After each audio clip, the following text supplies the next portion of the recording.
And let's take a look at President Trump's job approval rating. Right now, it's at 43%, historically low, but that's a 4% jump from last month.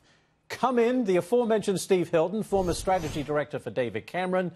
Thank you so much for being here, Steve, for your insight on this, because it's interesting. That number was taken, or that poll, I should say, was taken before the UN speech, which I thought was incredibly strong and bold and really laid it out there. Yes. So that number, that approval rating, could go higher.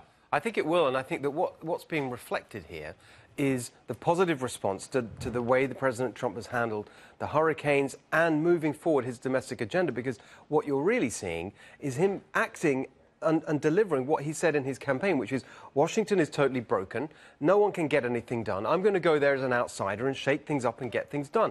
Finally, that does seem to be working. So even though he got a lot of flack for, you know, hanging out with Chuck and Nancy, people like it because at least something is getting done. And I think that's what you're seeing in these poll numbers. Could David Cameron, you know him so well, a politician, a seasoned politician like David Cameron, ever give a speech like that? No, but that's why I love that speech, because it was so different. You see, all that diplomatic language that basically is designed, and I know this because I used to do it. The language is designed to cover things up, is designed to be all things to all people. Patch over. They take this sentence and they show it to that ambassador and say, oh, look, we got your point in there, and they take the other paragraph and show it over there. It's all just such a lie. And finally, you've got someone there who's saying the truth and telling it clearly, and there's no mistaking what he meant. And of course, all the establishment, they're up in arms because he's shaking up the entire way they do business, or in fact, not do business, because nothing gets done. Well, look, and I think the first time we kind of all took our breath back a little bit was when he said, look, if the United States and his allies are forced to defend ourselves, we'll destroy you. I mean, there was no ifs and or buts about it. What we got out of that was from Hillary Clinton calling it dark and dangerous, a grave error with regard to Iran, says Emmanuel Macron of France. And North Korea says U.S. will meet final ruin. President Trump is a mad barking dog and so on. To me, the fact that we're getting this reaction from these seasoned politicians proves to me that he did something right. Yes, and there's an interesting comparison here. Yeah. Let's just take Macron. He's saying, well, this is reckless and we've got to stick with the Iran deal. In other areas, we're told all the time, let's just take climate change, by people like him and by the left, you've got to think long term. You can't take a short-term approach. What they are doing, let's just take Macron, what he's doing is incredibly short-term. This Iran deal, even if they comply with it, even if they do all the things they're supposed to do, it just means they get a nuclear weapon in 10 years.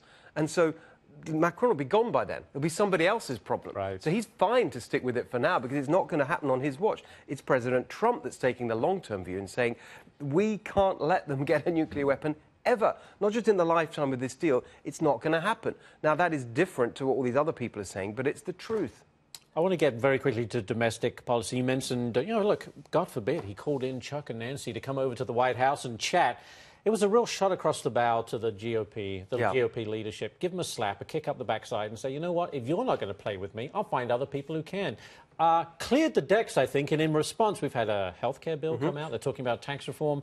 Smart strategy. Would you exactly agree? Right, and it put them on notice that if if they don't get anything done, it's not going to be President Trump that suffers the political consequences. It's going to be the mainstream establishment Republicans. And I think they really understand now that they've got to show something for the complete control they have over the process in Washington. I feel like he's really getting into his stride. I thought the response to the hurricanes has been tremendous. I think his outreach to Democrats has been good because it's reset the balance, so to speak. And I think his speech at the UN was his strongest yet. He's on a bit of a roll, would you think? I think that's right. But let's remember, and I've said this, and we've had this conversation for many months now, the number one thing he's got to get done is that economic boost. OK, he's done some good things on deregulation.